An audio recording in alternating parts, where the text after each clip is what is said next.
You know, being a Bears fan can really lead to cirrhosis of the liver. The 2026 NFL draft has come and gone, and the Chicago Bears showed some real arrogance in how this was handled. If you've seen any of my previous Bears video, you'll know that I do believe in Ben Johnson and Ryan Poles, but that doesn't mean they get a free pass when they do stupid shit. Now, I'm pretty sure everyone in Chicago knew what needed to be addressed in this draft. First and foremost, it was the defense and specifically the defensive line.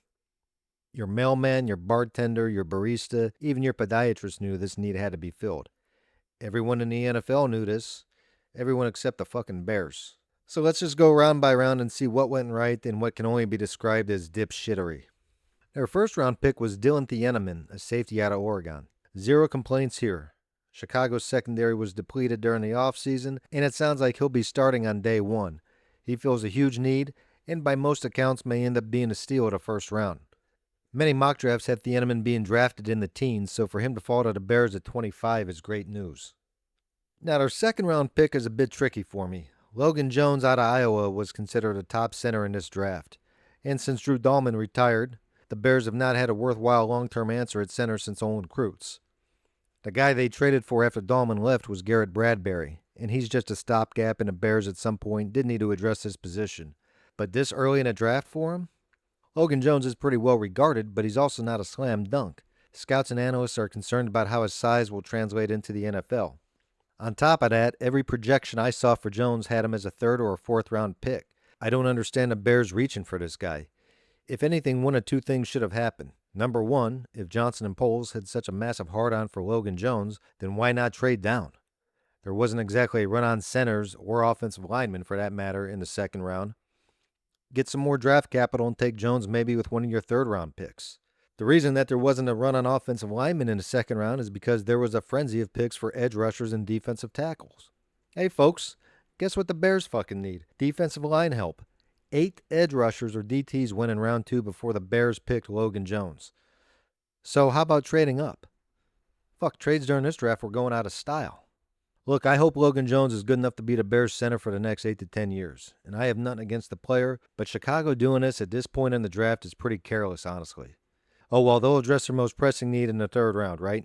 And it never really worked out that way, did it, Jimmy? Not quite. Well, the third round of the Bears draft was the epitome of arrogance. They start by taking Sam Roush, a blocking tight end out of Stanford.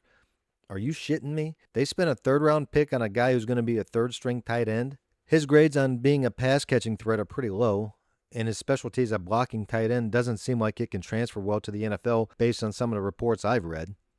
This is the type of pick you make when you think you're smarter than everyone else in the league. There's no other way around it.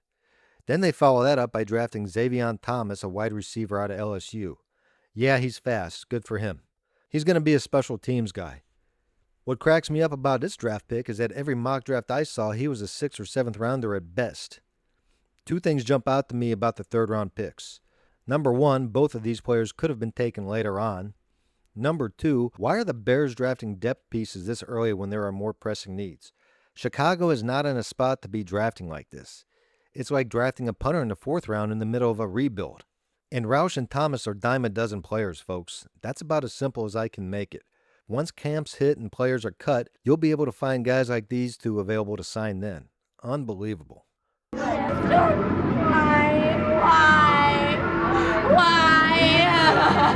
Round 4 brought us Malik Muhammad. He's a cornerback out of Texas. Looks like he may end up being a solid NFL corner and maybe pushing Tyreek Stevenson for a spot. And let's hope so. I'm pretty much done with him. In round 5, Poles once again decided to make me question his intelligence by drafting a linebacker, Keyshawn Elliott, out of Arizona State. This is a player who's going to be buried in the linebacker depth chart. Why the fuck is this happening? Finally, in round 6, Chicago took, oh my God, can this be true? They actually addressed the defensive line? Wow, good job, Poles. Way to be on top of things. Jordan Vandenberg is a defensive tackle out of Georgia Tech. Now, this kid has some work to do, but athletically, he rated at the very top of the relative athletics score. That doesn't equate to being a perennial All-Pro, but it is a nice foundation to build off of. And in the 6th round, it's worth taking a chance to see what develops. So now that the draft is come and gone, I can honestly say that I'm definitely on the side of disappointment. Thieneman and Jones hopefully end up being mainstays. Even though I don't agree with drafting Logan Jones as early as they did, center is a position that needed to be addressed. But the middle of this draft really chapped my ass. Not drafting an offensive tackle is worrisome, but totally ignoring the team's biggest weakness by far, that being some type of edge rusher, is just irresponsible. It's lewd, lascivious, salacious, outrageous. The funny thing with drafts is that after about 3 years, those can't-miss prospects miss, and those head-scratcher picks end up with a bust in Canton, Ohio. But right now, knowing the glaring weaknesses of this team and deciding to bypass it altogether is something that I can see biting Ryan Poles, Ben Johnson, and the Chicago Bears right in the ass. Anyways, am I overreacting? Did you like how their draft went? Let me know in the comments. The Bears are who we thought they were. And that's why we took the damn field. Now, if you want to crown them, then crown their ass. And the Chicago Cubs win the World Series. He gone!